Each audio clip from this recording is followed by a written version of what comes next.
Quand on a froid, qu'on a peur, ou qu'on ressent une émotion forte et passionnée, on a ce qu'on appelle la chair de poule. Alors, ce vocable, on l'a tous employé au moins une fois, mais certaines personnes, notamment les gens de ma génération et de la génération précédente, l'ont employé pour parler d'une série de livres qu'on lisait quand on était ado. Parce qu'avant d'être un film, Chair de poule, c'est avant tout une série de romans d'horreur pour la jeunesse créée en juillet 1992 par l'américain Robert Lawrence Stein.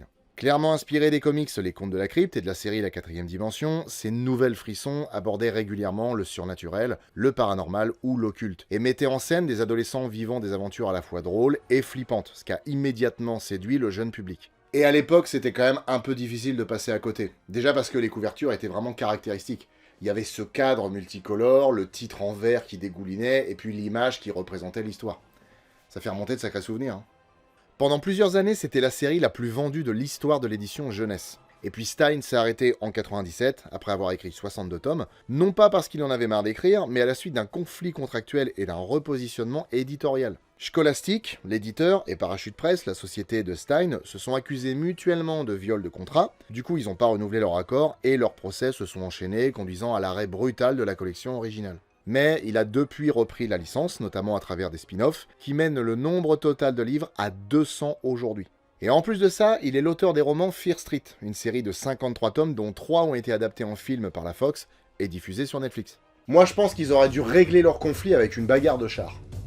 C'est bien une bagarre de chars. Cette vidéo est sponsorisée par War Thunder, le jeu de combat multijoueur épique en free-to-play. Plus de 2500 véhicules jouables modélisés avec une fidélité historique incroyable. Avions, hélicoptères, chars, navires de guerre. Des véhicules des années 39-45 aux véhicules de combat modernes. Le jeu est ultra réaliste, pas de barre de vie, ici c'est un système de dégâts interne. Vous touchez le moteur, il explose. Vous visez le pilote, il tombe. Et le tout au graphisme exceptionnel avec des effets de particules impressionnants et des véhicules qui se détériorent en temps réel. Au programme, des batailles navales spectaculaires, des tanks comme le Leclerc SXXI, le M1A2 Abrams SEP V2, le T-80 BVM et des avions de chasse d'élite comme le F-16C, le Rafale, le Gripen, le MiG-29 ou encore le Su-27. Le jeu est mis à jour en permanence et justement la dernière en date s'appelle Hornet Sting. Cette mise à jour apporte une refonte complète des batailles navales pour un gameplay plus fluide, plus nerveux et bien plus épique. Les cartes ont aussi été retravaillées graphiquement avec des effets sonores boostés et une ambiance encore plus immersive. Et évidemment, il y a de nouveaux véhicules comme le Su-30, le FA-18, ainsi que plein de modifications issues des retours des joueurs. Parce que ouais, vos suggestions comptent. Alors peut-être que vous vous dites, oui, mais ça, c'est disponible que sur PC, tout ça. Eh ben non. War Thunder est disponible sur PC, sur Mac, sur PlayStation et sur Xbox. Et si vous téléchargez War Thunder via le lien dans la description, vous recevrez un pack de bienvenue exclusif. Jusqu'à 100 millions d'argent, 7 jours de compte premium, 3 véhicules premium gratuits et d'autres bonus.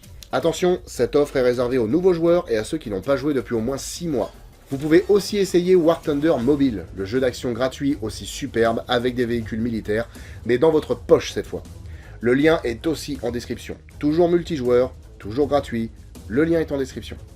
Et forcément, qui dit licence à gros tirage, dit fatalement gros potentiel de lecteurs qui pourraient se ruer dans les salles de cinéma pour aller voir une adaptation de leur œuvre préférée. C'est comme ça qu'on a vu arriver en 2015 le film Chair de poule. Et au passage, Chair de poule, c'est évidemment pour la France, parce qu'en anglais, ça s'appelle Goosebump. Goose, c'est oie en anglais. Ça veut dire que si on traduit un peu vulgairement, c'est chair d'oie. Bon, dans l'idée, c'est le même principe, hein, c'est juste le volatile qui change. Chair de poule est une comédie fantastique et d'horreur états-unienne, sortie le 10 février 2016, réalisée par Rob Letterman. Attends. Quoi? T'as dit que le film était sorti en 2015, et là tu dis qu'il est sorti en 2016 ? Ah oui, non mais ça c'est normal. C'est parce que dans les épisodes, nous on donne toujours la date de sortie française. Qui s'est fait connaître comme scénariste et co-directeur d'animation sur Gang de requins, avant de réaliser Monstres contre Aliens, Détective Pikachu, et aujourd'hui il travaille sur la série live-action de Chair de poule qu'il y a sur Disney+, et Hulu. Zach et sa mère Gail emménagent dans la ville de Madison, dans le Delaware, parce que celle-ci y a obtenu un poste de directrice adjointe dans le lycée local. Le coin a l'air fort sympathique, mais il semble que leurs voisins soient un peu spéciaux.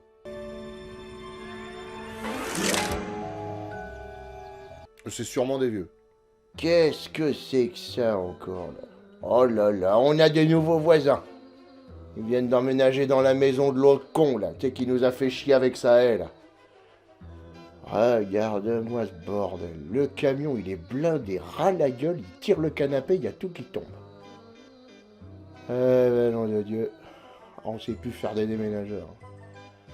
Qu'est-ce que c'est que ce smala là? Regarde-moi ça, il y en a combien là-dedans? Ah pur, c'est habillé au ras du cul, là, c'est vulgaire comme pas possible.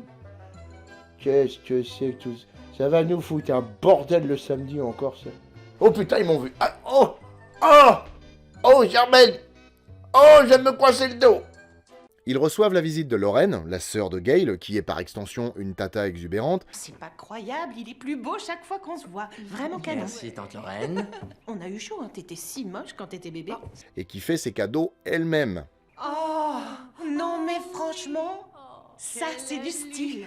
Zach fuit ce moment gênant en vidant le camion de déménagement et fait la connaissance d'Anna, une ado qui vit dans la maison des gens curieux. Enchanté. Il y a combien d'heures de route depuis New York? Non, en fait, c'est un cadeau de ma tante. C'est aussi un cadeau pour moi et pour tous ceux qui ont la chance de devoir la porter. Non, dans l'idée, je vais rien dire parce que je sais pas draguer non plus. Elle se fait rappeler par son père qui apparaît subitement à la fenêtre et avertit Zach. Ne t'approche pas de ma fille, ne t'approche pas de moi. Celui-ci raconte ensuite sa rencontre du deuxième type à sa mère et sa tante, mais il est interrompu par une photo de son père qui plombe un peu le moral de tout le monde. Parce qu'en fait, il est mort un an plus tôt. Il en garde un souvenir très fort, et évidemment, son deuil n'est pas encore complètement fait. Et toi, comment tu vas? Espérons que changer d'endroit sera bénéfique. Le lendemain, ils vont tous les deux au lycée, et Zach demande une faveur à sa mère.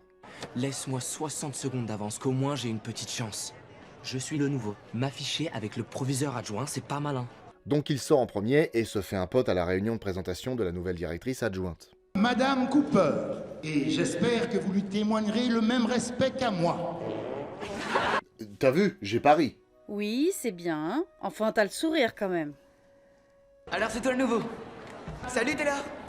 Salut, Cramp. Elle vient t'appeler Cramp? Mon vrai nom c'est Champ. Faut dire aussi que c'est la première fois qu'elle me répond. On peut dire qu'on progresse. Pendant son discours de présentation, on apprend qu'il y a le bal de l'automne le vendredi à venir. Bal où Champ compte bien emballer de la lycéenne. Bref, le soir venu, Zach se fait surprendre par Anna qui est sortie de chez elle sans l'autorisation de son père. Ouais, je t'ai pas vu à l'école aujourd'hui. Ah, alors tu m'as cherché? Non, non. Elle l'emmène dans une ancienne fête foraine où elle grimpe dans une nacelle de la Grande Roue. Elle a vraiment pas le sens du danger, cette gamine, où ils vont faire plus ample connaissance. Ma mère et moi, on est seuls depuis que mon père est mort l'année dernière. Moi, j'ai jamais connu ma mère et on passe notre temps à voyager de ville en ville. Arrivée à la maison, la petite se fait griller par son père qui la gronde et remet le jeune homme en garde contre de potentiels problèmes. Et un peu plus tard, il les voit grâce à sa fenêtre sur cour, en train de se prendre la tête. Comme ça se termine par des hurlements et du verre cassé, il appelle la police. Monsieur, je vous arrête! Les perdreaux, qui sont un petit peu spéciaux, rappliquent, mais le père leur explique qu'il n'y a pas eu de cri et qu'il est seul. Son sur round. J'ignorais que maintenant être audiophile était un crime. Un quoi au fil? Non mais faut lui filer un calmant à l'autre là. C'est là que Zach remarque que le père n'est pas serein et qu'il regarde vers l'escalier qui mène à l'étage. Il tente d'y monter, mais le flic l'en empêche. Et avant de se quitter, il donne un conseil à Gail. Ce jeune se drogue. Ce jeune se drogue. Bonsoir. Il y a vraiment la crème de la police à Madison.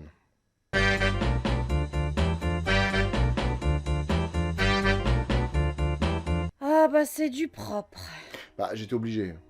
Et ça y est, on est vendredi, c'est le bal d'automne du lycée. Et Gail doit faire la surveillance. Alors du coup, elle demande à Lorraine de s'occuper de Zach.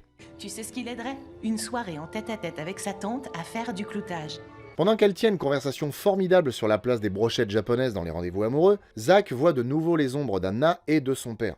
Il trouve alors un prétexte. J'ai un contrôle ultra important lundi et je dois réviser à fond. Je dois bosser dessus toute la nuit, alors interdiction absolue d'entrer dans ma chambre. Demande à Champ de venir en lui promettant une soirée avec des filles et lui demande finalement de l'aider à entrer dans la maison d'Anna. Tu veux dire qu'il y a 0 fille? Disons qu'il y en a une. Ah, ça c'est mon pote. Quoi? Pour éviter de tomber sur le paternel, Zach se fait passer pour un flic au téléphone et lui demande d'aller au poste. Il force ensuite le cadenas de la cave et y pénètre.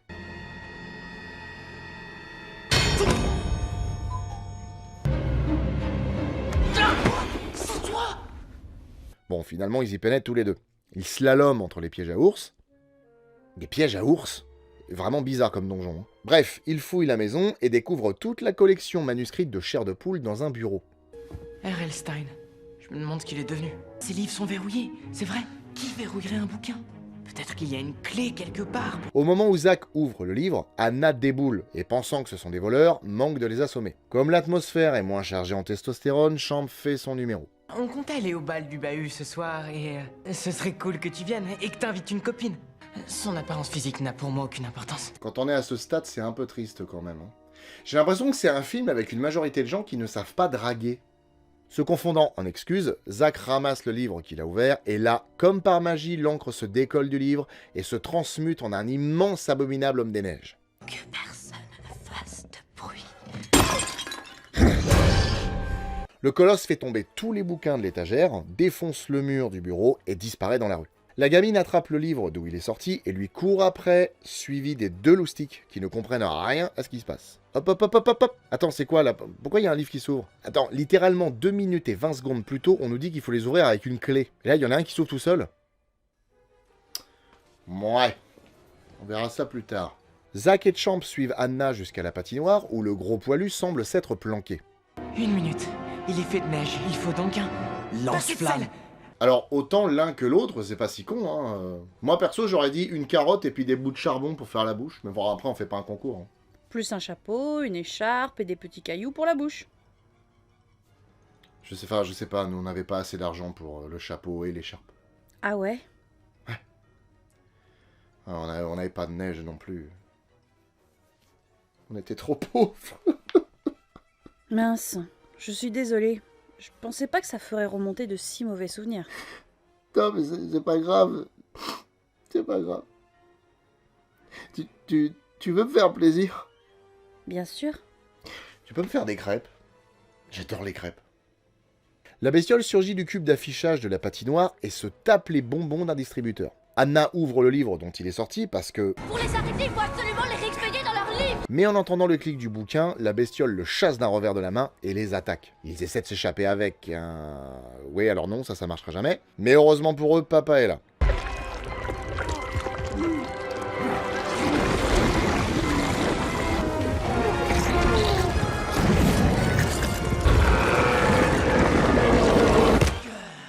Eh, si ça se trouve, quand il retourne dans les bouquins, il souffre, hein. Faudrait peut-être y penser, monsieur R.L. Stein. Parce que oui, le père d'Anna n'est autre que R.L. Stein. Il a beau le nier, Zack arrive à le percer à jour. Parce que ces livres sont nazes. Les fins sont tellement prévisibles. S'il était là, je lui dirais d'arrêter de se prendre pour Stephen King. Steve King tuerait pour écrire comme moi. J'ai vendu beaucoup plus de livres que lui. Et le pire, c'est que c'est vrai. De retour chez eux, Stein demande à sa fille de faire ses valises et envoie balader les gosses. Sauf qu'il n'écoute pas. J'aurais pu vous tuer. Vous visez trop mal. Hein. Moi, il m'arrive toujours l'inverse. À chaque fois que je veux jeter un truc à côté de quelqu'un, ça tombe sur la personne. Tu peux me lancer le coussin, s'il te plaît? D'accord, tant pis. Bon bah, viens t'asseoir à côté de moi, il faut qu'on regarde le film. J'arrive. Excédé par les 2 gosses qui veulent pas partir et posent plein de questions, il leur raconte la genèse de Chair de Poule et du phénomène qui fait sortir les monstres de ses bouquins. Lorsque j'étais jeune, je souffrais d'horribles allergies qui m'obligeaient à rester cloîtré. Du coup, j'ai créé mes propres amis. Des démons, des ghouls, pour terroriser mes voisins. Et un beau jour, ils devinrent vraiment réels. Mes monstres ont littéralement jailli hors des pages. Des personnages de fiction qui sortent de leur support pour atterrir dans la réalité véritable? C'est un peu tiré par les cheveux comme histoire, non? Arrivé dans son bureau, il se retrouve face à une de ses créations, Slappy le pantin. La petite marionnette de bois est maligne et sournoise et comprend que Stein veut la piéger dans le livre. Alors elle utilise son pouvoir, qui consiste à éteindre la lumière et de se téléporter, pour saisir le livre et le brûler.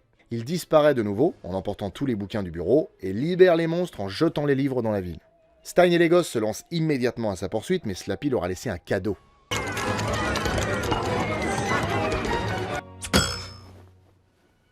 Il se fight avec les petits vilains qui se brisent finalement assez vite. Eh, vous croyez que c'est qui? Gulliver? Bon, du coup, ils étaient pas si difficiles que ça à avoir, les petits.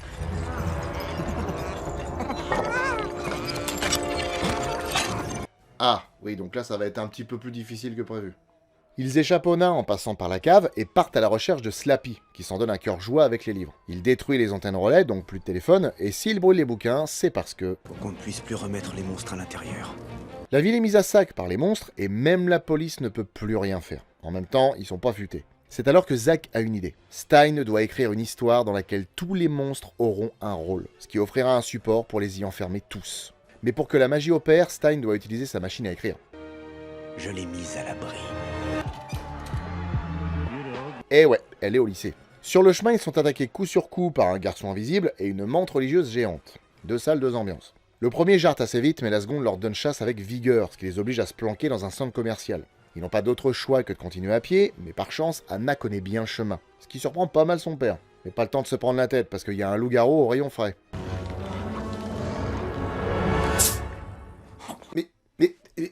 Mais pourquoi? Pourquoi il ouvre la bouteille maintenant? Et franchement, j'espère qu'il va crever, ce gosse. Oh, t'abuses, c'est un film pour ados, ils vont pas tuer le gosse. Moi, quand j'étais ado, je regardais les films comme Alien, Predator, The Thing, La Mouche et compagnie. Mais c'est pas le même genre de film. C'était des films interdits aux moins de 12 ans, pour la plupart. Et à 12 ans, t'es ado. Donc c'était des films pour ados. On n'avait pas des films de fragiles, nous. Et on a grandi normalement, hein. Y a rien qui déconne. Bon, là, je suis en train de parler à une caméra, il y a quelqu'un qui est pas là, mais... Rien à signaler, tout a l'air d'aller bien. Les gosses se cachent plutôt habilement, mais Stein est vraiment moins doué qu'eux. Zack fait diversion avec un poète-poète pour chien, mais le lycanthrope est pas si bête. Enfin, c'est plutôt Stein qui est pas discret. Mais qu'est-ce qu'il fout dans un caddie? Bon, peu importe. Il coince le bestiau dans le magasin. Eh ben non. Et doivent leur salut à l'intervention de Tante Lorraine, qui a eu fort à faire avec un chien qui l'évite, Camoulox. Mais elle s'en est sortie sans peine. Et apparemment, elle plaît à Stein. Nous vous devons une fière chandelle, votre conduite fougueuse nous a sauvé la vie. Zack leur rappelle qu'ils ont un bouquin à écrire, alors il envoie sa tante au poste de police pour chercher du secours, pendant qu'ils continuent leur route vers le lycée en passant par le bois de la pénombre. Bon, autant éluder ce qui va arriver à Lorraine. Elle tombe sur Slappy et comme elle l'appelle Pantin, elle se fait congeler. Voilà. La traversée du cimetière permet à Zack et Anna de se rapprocher un peu l'un de l'autre, notamment avec un petit coup de flip gratuit. Oh, attends, bouge pas, c'est qu'une statue. Mais la lune va révéler un secret pour le moins inattendu. Là-dessus, des zombies débarquent. Mais ce sont des Romero, ça va. Ils sont pas super rapides, du coup c'est facile de leur échapper. Arrivé au lycée, Zack chope Stein et lui demande des comptes. Ce don est une malédiction, je t'assure. Tu n'as pas idée de ma solitude avant l'arrivée d'Anna. J'ai peur de la perdre. La vérité, c'est que j'ai peur de me retrouver seul. Alors, il a le pouvoir de faire apparaître n'importe quel personnage à partir du moment où il l'écrit. Et comme il se sent seul, il fait apparaître une fille. C'est pas ce que j'aurais fait, moi, perso.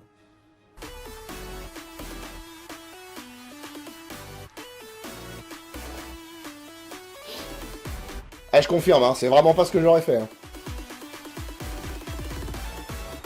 Spectateurs, spectatrices, vous aimez apprendre en vous amusant? N'hésitez pas à aller sur notre chaîne secondaire Culture avec un G.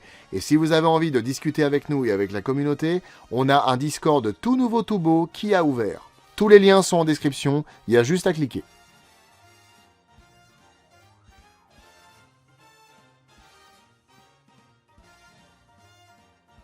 Après les confidences, celui-ci se met au taf dans la salle de théâtre du lycée pendant que les gosses s'occupent de faire évacuer la fête que la mère de Zack surveille. Et à mon avis, ça doit pas mal la soulager de le voir arriver parce qu'elle passe son temps à se faire draguer par le prof de sport qui est un relou infernal et qui entre nous est vraiment une buse. Alors par contre, ils ne savent vraiment pas gérer une foule. Des monstres ont envahi Madison. Écoutez-le, c'est vrai ce qu'il dit. À partir de quel moment tu envisages sérieusement de persuader les gens avec un discours pareil? Il a raison. C'est le père Fouettard. Il fouette à plein nez, au secours. Tu sens tellement que c'est le mec qui d'habitude se fait bisuter, et là pour le coup il essaie de devenir un peu clasher pour que les autres le laissent tomber 5 minutes. Ah, voilà, avec une menthe religieuse de 12 mètres, là tout le monde t'écoute. À l'extérieur, Slappy prépare son armée. Il libère tous les monstres, et ça en fait du monde, brûle les derniers livres et lance l'assaut sur l'établissement. Il y a une plante carnivore géante qui se répand dans les couloirs comme dans Jumanji, il y a des robots laser qui défoncent les défenses que les gens ont installées, et tout le monde devient littéralement dingue et se réunit dans les vestiaires. Le roi et la reine de la promo se retrouvent nez à nez avec le loup-garou. Le courage pousse le mec à s'enfuir et laisse littéralement sa copine toute seule face à lui. Mais c'est là que Champ surgit hors de la nuit et fait fuir la bête en le mordant. Tu m'étonnes qu'il a eu peur. C'est incroyable, comment t'as fait ça? J'ai des paquets de plombage en argent. Stein, qui écrit à une vitesse folle, est retrouvé par Slappy. Comprenant ce qu'il est en train de faire, il s'arrange pour qu'il ne puisse pas finir son histoire. Heureusement, il peut dicter, mais ils doivent partir vite parce que les monstres n'en veulent qu'à Stein. Alors il fout le camp avec les enfants dans un bus scolaire pour attirer ses créations loin du lycée. Manque de bol, la menthe religieuse les rattrape et renverse le bus. Sauf que c'était un leurre explosif. Oh mon dieu, c'est du métal liquide. Mais non, c'est de l'encre. C'est de l'encre métal liquide, c'est une imitation, il peut imiter tout ce qu'il veut. Ils sont poursuivis par le T-1000. Le groupe se planque dans la fête foraine abandonnée où Zack joue les dactylos pour Stein. Mais le pantin est déjà là et leur réserve une surprise bien gluante. C'est le mangeur d'hommes! Faut pas qu'il vous touche! Comment tu veux ne pas toucher ce truc-là, il est littéralement partout. Stein se laisse ingérer par le blob pour que Zack gagne du temps en finissant le livre. Un par un, les monstres furent happés par le livre. Fin. À ce moment-là, la menthe religieuse se jette sur la grande roue qui se déloge de son support et roule sur une bonne distance. Ça permet aux gosses de s'échapper, mais aussi de perdre un temps fou à se dire que si toutes les créatures sorties des livres disparaissent, Anna va elle aussi disparaître. Comme Zack ne le veut pas, il lui révèle absolument tout. Mais en fait, ça sert à rien parce qu'elle savait déjà. Combien de fois une fille réelle peut fêter ses 16 ans? Et comme il ne veut pas ouvrir le livre, elle le fait. Et tous les monstres entrent dans le livre alors qu'elle a même pas dit Jumanji. On se reverra dans tes rêves!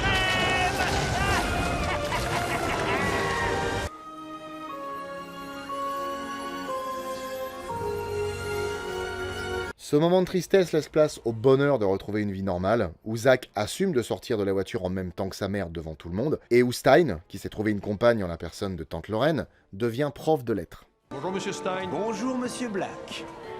Qui c'est? Le nouveau prof d'art dramatique. Ce qui est marrant, c'est que c'est le vrai R.L. Stein là qui vient de faire un caméo. Et ce qu'ils ont fait, c'est qu'ils ont interverti leur nom de famille. Parce que Jack Black joue R.L. Stein, et R.L. Stein joue un prof qui s'appelle Black. Jack Black, Stein, Black. Bon, il n'y avait peut-être pas besoin de s'arrêter 30 secondes là-dessus, mais je veux dire, c'est un petit truc, quoi. Dites-le si ça vous emmerde. Comme Zack évoque la disparition d'Anna, Stein lui fait une surprise.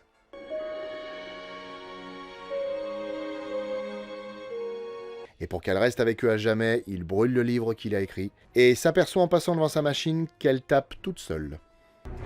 Vous m'avez oublié.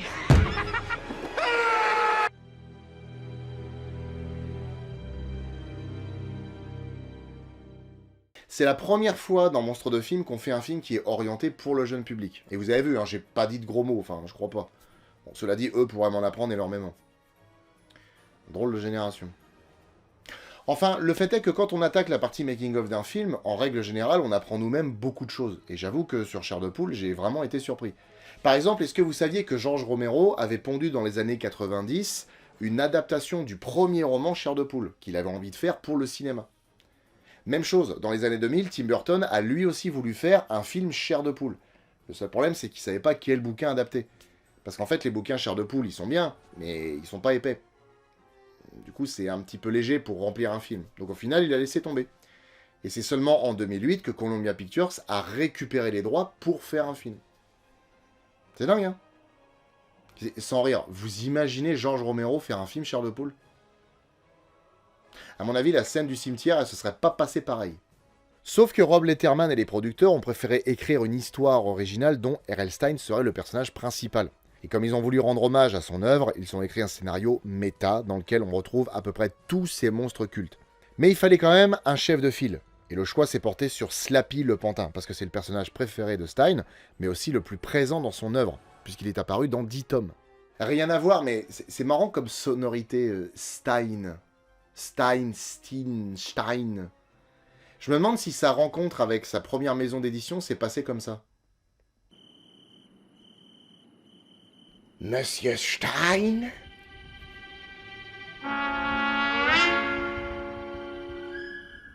R.L. Stein. Vous vous payez ma tête, hein? Non, mon nom se prononce Steen.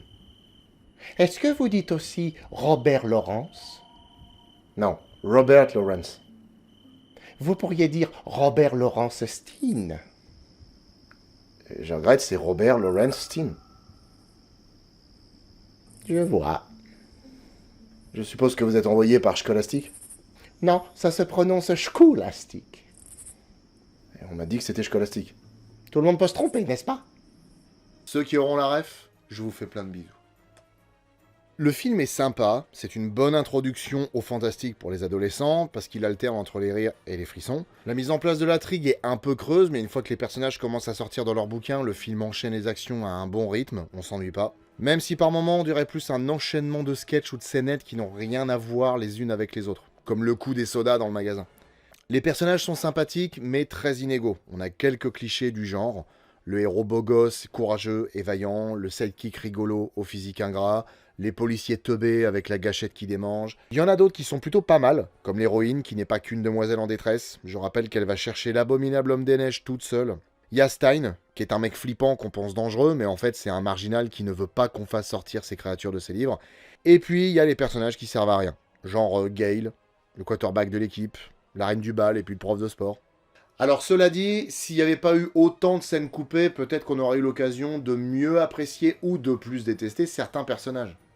Parce qu'il y en a quelques-unes qui montrent la vie scolaire de Zach, et on apprend beaucoup plus de choses sur certains personnages, notamment sur Davidson, qu'on voit juste comme un lâche dans le film, mais qui en fait est un lâche et un connard, puisqu'il martyrise les plus petits et s'en prend à Zach gratuitement. D'ailleurs, il est attaqué par l'abominable homme des neiges dans une autre scène.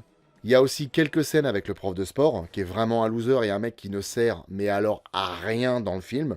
Et il y a aussi une scène où Zach s'engueule avec sa mère après être allé chez Stein. Et il vide son sac sur le fait qu'elle l'a obligé à déménager alors qu'il ne voulait pas. Et autant il y a des scènes qui n'étaient pas nécessaires, donc je comprends qu'elles aient été enlevées, autant il y en a une, je piche pas. En fait, c'est un début alternatif dans lequel on voit deux déménageurs qui transportent les affaires de Stein. L'un d'eux fait tomber la nuit des pantins et dit que la serrure est cassée. Ce qui justifie le fait qu'un peu plus loin, quand l'abominable homme des neiges fait tomber les bouquins, le bouquin s'ouvre tout seul. Alors que là, si on n'a pas cette scène-là, bah on entend les gamins dire pour ouvrir les bouquins, il faut la clé, et il y en a un qui s'ouvre comme par magie. Donc au final, il y a une vraie incohérence. Donc c'est pour ça qu'avoir enlevé cette scène-là, c'est vraiment pas malin. Il y a aussi une fin alternative, où Stein ne ramène pas Anna à la réalité, et où Slappy n'est pas rentré dans le livre. Mais bon, c'est un peu trop alambiqué à mon goût, parce qu'on le voit rentrer. Du coup, il n'y a pas de raison qu'ils soient encore là. Niveau humour, le film est fait pour son public. Il y a quelques moments qui font sourire, notamment les sorties de Stein, mais dans l'ensemble, les blagues font un peu trop Nickelodeon. Je retiens pas grand chose de la mise en scène parce que je trouve pas qu'elle soit hors du commun, ou qu'il y ait un vrai parti pris narratif. Mais elle est clairement pas mauvaise. Par moments, il y a des images qui sortent du lot, comme celle-là par exemple. C'est un plan plutôt stylé, il y a une dualité entre l'auteur et son œuvre. Et pourtant, ils ne font qu'un. Quelque part, ils sont les deux faces d'une même pièce. Le film est sorti aux États-Unis en octobre 2015 et en France en février 2016. Et dans un cas comme dans l'autre, c'était une période relativement creuse. Ce qui fait qu'il a pu faire son trou et pour le coup, il s'en est plutôt bien sorti. Parce que dès la première semaine aux États-Unis, il a pris la tête du box-office. Bon, avec 28 millions de dollars, et ça a duré qu'une semaine, mais ça compte quand même. Après, seuls Sur Mars et Spectre ont pris le relais, et il est vite descendu dans le classement. En France, c'était pas la même musique, parce qu'il est sorti une semaine après Deadpool, et une semaine avant Zootopie. Et il a dû jouer des coudes contre des films comme Les Tuches 2, Chocolat et Alvin et les Chipmunks. Ce qui explique qu'il ait fait que 650 000 entrées chez nous. Ça reste correct, mais c'est plutôt léger pour un film aussi accessible aux plus jeunes. Au total, il a récolté environ 158 millions de dollars dans le monde, dont 80 aux États-Unis. Sachant qu'il a eu un budget de 58 millions de dollars, ce qui est plutôt modeste, il s'en est bien sorti. Et c'est pour ça que Sony Pictures a vite validé la mise en chantier d'une suite. Comme le film a principalement été tourné dans de vrais décors en Géorgie, notamment dans les villes de Atlanta, Conyers et Madison, les effets numériques ont été principalement employés pour les monstres du film. Pour leur donner vie, la production a fait appel à deux entreprises principales. La première, Legend 3D, est spécialisée dans la conversion stéréoscopique et les effets numériques. Ils ont bossé sur Iron Man 2, Captain America le Soldat de l'Hiver, Batman vs Superman, Transformers 3, Tron l'Héritage, Les Gardiens de la Galaxie, Alice au Pays des Merveilles, Godzilla, The Amazing Spider-Man et X-Men l'affrontement final. Autrement dit, ils ont mis les mains dans toutes les grosses licences de science-fiction et de super-héros des années 2010. La deuxième était MPCVFX, alias Movie Pictures Company, qui a bossé entre autres sur Le Roi Lion et Le Livre de la Jungle de Favreau, Harry Potter et les Reliques de la Mort, Pirates des Caraïbes, La Fontaine de Jouvence, Blade Runner 2049, Godzilla 2, Roi des Monstres, L'Odyssée de Pi, Sous la Seine, Le règne animal, World War Z, et tellement de films qu'il y a moyen d'en parler pendant 2 heures. Le travail de ces deux sociétés est remarquable compte tenu du budget moyen. Les créatures sont bien détaillées, même s'il arrive parfois que les effets soient un peu trop voyants, mais en plus de ça, elles sont super nombreuses. Certaines d'entre elles ont été intégrées via la présence d'un opérateur habillé en tenue verte, pour le loup-garou notamment, mais ils s'en sont aussi servis pour intégrer la plante carnivore dans le lycée. Les acteurs tapaient sur un pauvre mec habillé en vert qui portait un coussin vert sur un fond vert, qui permet de rendre l'interaction plus palpable malgré la présence d'images de synthèse. L'abominable homme des neiges a été, comme toutes les bestioles à poil, une chienlit à animer parce qu'il fallait la bonne texture et le bon volume de poils. Ils ont fait des tests avec plusieurs poils d'animaux existants et ils se sont arrêtés sur ceux de l'ours polaire. Les effets pratiques du film ont été confiés à Ironhead. Alors eux, on leur doit l'armure de Batman dans Batman vs Superman, les armures de Black Panther, les tenues dans Tron l'héritage et le casque de Loki, notamment. Et pour le film, ils ont maquillé 50 personnes, cascadeurs et comédiens confondus, tous les jours. Enfin, tous les jours quand il y avait besoin des monstres. Pas besoin de maquiller quelqu'un quand il n'est pas là. Est-ce que c'était vraiment nécessaire de préciser ça ? Les masques et prothèses ont été fabriqués dans la plus pure tradition des maquillages spéciaux, à base de latex, de mousse, de silicone, et certains comportaient des petits mécanismes intégrés pour permettre des mouvements subtils, comme des clignements d'yeux. Chaque pièce a été moulée sur mesure à partir du visage des comédiens afin d'avoir le rendu le plus organique possible à l'écran. Pour la scène du cimetière, les morts-vivants sont joués par 8 acteurs professionnels, tous déjà passés par la case Walking Dead, donc autant dire que les mecs savaient ce qu'ils faisaient, et chaque jour, ils recevaient un maquillage complet composé de prothèses en latex couleur chair, collées une à une, et de doigts géants fabriqués en atelier. Et ils en ont fait 15 000. Pourquoi autant ? Parce qu'à force d'être manipulés et de suer dedans, ils finissent par se détériorer, et sans compter ceux qui doivent être paumés dans la nature. Le temps de préparation pour chacun de ces comédiens allait jusqu'à 3h30 par jour, sans compter les retouches entre les prises, les collages d'urgence et les raccords de latex refaits en vitesse sous les projecteurs. Comme Slappy est une marionnette de ventriloque, ils ont fait une marionnette de ventriloque. Logique. C'était un animatronique manipulé par 2 opérateurs en tenue verte pour permettre des mouvements subtils. Les expressions du visage, la rotation de la tête, le clignement des yeux. Le résultat est vraiment convaincant.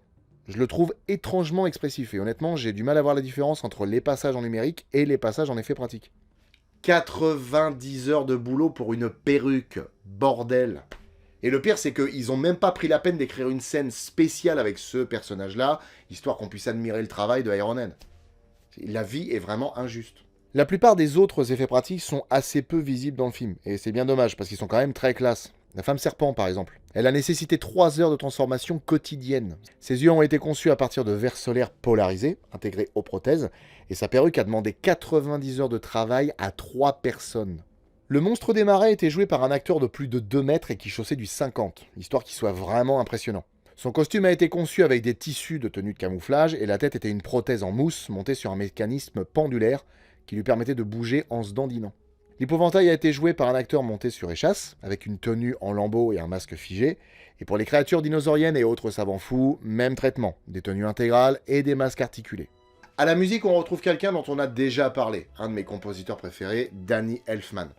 Alors, étant donné qu'on a parlé de lui dans Beetlejuice, je vous invite à aller voir la vidéo Les suppléments de Beetlejuice, parce que là, j'ai vraiment fait le tour de tout ce qu'a fait le bonhomme. Quand j'écoute la BO de Chair de Poule, j'ai l'impression d'entendre un medley de tout ce que Elfman a fait avant. Il y a du Mars Attacks, du Beetlejuice,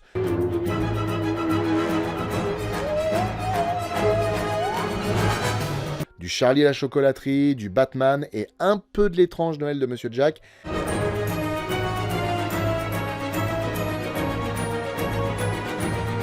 Et par moments, il y a même du Men in Black.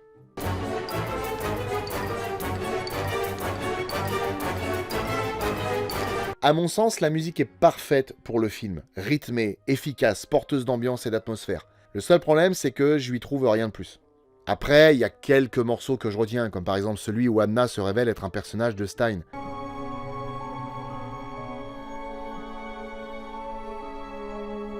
Ou alors ce thème.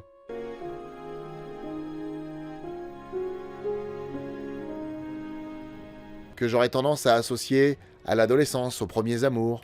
Concernant le casting, je vais d'abord parler de l'acteur le plus connu du film, Jack Black. Ce mec m'a toujours fait marrer. Il vit tellement les choses à fond. Bon, il y en a qui pensent qu'il est sous poudre blanche, mais il est quand même plein d'énergie. C'est l'oncle qu'on voudrait tout savoir. Il chante super bien, il joue bien, même si depuis quelque temps il fait que du Jack Black, et il est vraiment drôle. À chaque fois qu'il joue dans un film, il compose une chanson dessus. Jumanji, it's a jungle inside your soul. Somewhere deep inside, at the end of the wild.